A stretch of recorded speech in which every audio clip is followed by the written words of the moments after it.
Thank you for joining me for the Daily Bread Bible study for day number 8 on Genesis chapters 26 through 28. And we continue on in the family drama here that we have surrounding this family chosen by God. So Jacob and Esau again are getting into it, and we'll see how it happens here. So during the severe famine, Isaac pulls the kind of same move that his father Abraham does. He goes to visit King Abimelech of Gerar of the Philistines, as instructed by the Lord. And then he pretends that Rebekah is his sister, just like Abraham pretended that Sarah was his sister. Now Abimelech gets angry, but allows Isaac to stay and to kind of prosper in the land. Abimelech then asks Isaac to leave because he has grown too strong, which repeats kind of the same way that his father had. Isaac repairs his father's wells, and then Abimelech makes a covenant with Isaac. If the story sounds familiar, it's because it's the story that Abraham just had. So in Genesis 20 was when Abraham pretends Sarah is his sister, and then in Genesis 21 is when Abraham makes a covenant with Abimelech. So, in addition to this repeated conflict with Abimelech of the Philistines quarrel with him over the wells. And so, like Isaac does, just like his dad, and the wells are open. Now, moving on to his children, Esau brings strife for his mom and dad because he marries a Hittite. Oh, no, not a Hittite.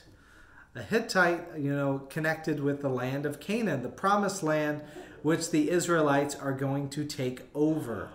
So in chapter 28, he will seek to win the favor of his parents by marrying a daughter of his uncle Ishmael. In Genesis 27, now well advanced in years, Isaac prepares to give a final blessing to his beloved Esau. Esau would love Isaac would love some of the savory food, and sends Esau to go hunt and prepare it.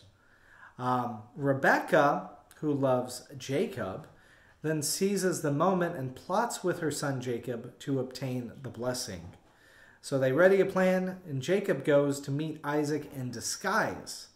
Jacob wears Esau's clothes, and he puts sheepskins over his arms so that way they can be nice and hairy.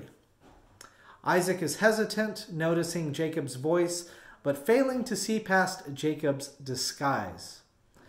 Isaac then extends the firstborn blessing to Jacob, saying in Genesis 27, verse 28, "May God give you the dew of heaven and of the fatness of the earth and plenty of grain and wine. Let peoples serve you and nations bow down to you. Be Lord over your brothers, and may your mother's sons bow down to you. And cursed be everyone who curses you, and blessed be everyone who blesses you." That's great for when he was intending to be Esau, but it's Jacob who receives this blessing. And from this, Jacob becomes the important figure to follow.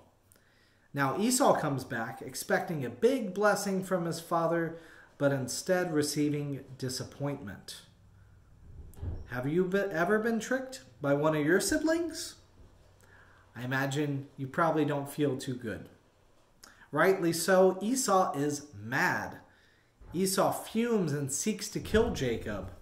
So crafty Rebekah has Isaac send Jacob away to find a wife.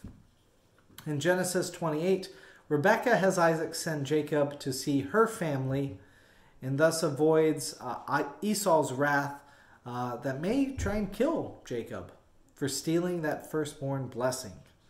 And also this avoids the quote-unquote ungodly wives of the Hittites for Jacob. Now, Esau attempts to make up for marrying two ungodly Hittites by going to Uncle Ishmael's house instead.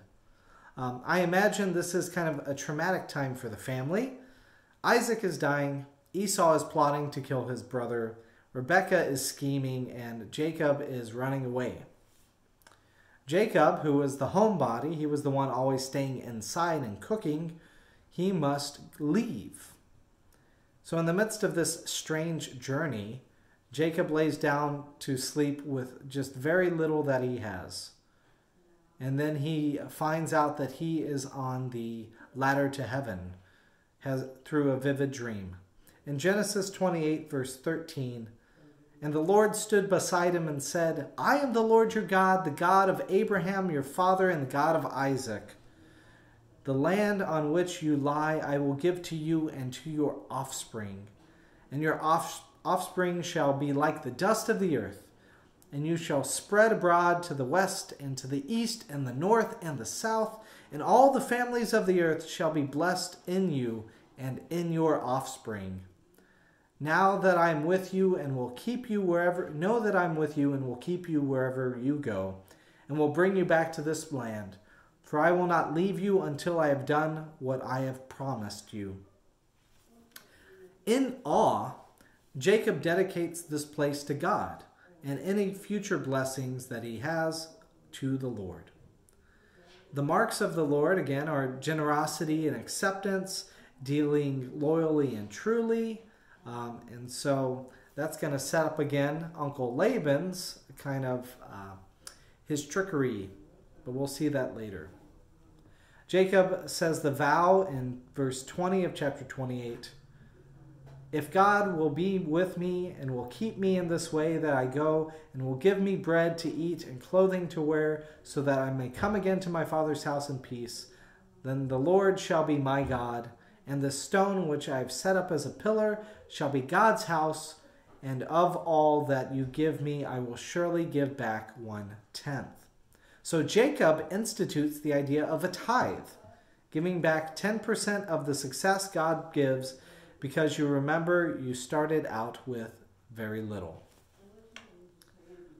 So that is all we have for today, chapters 26, 27, and 28. Look forward to talking about this more in the future.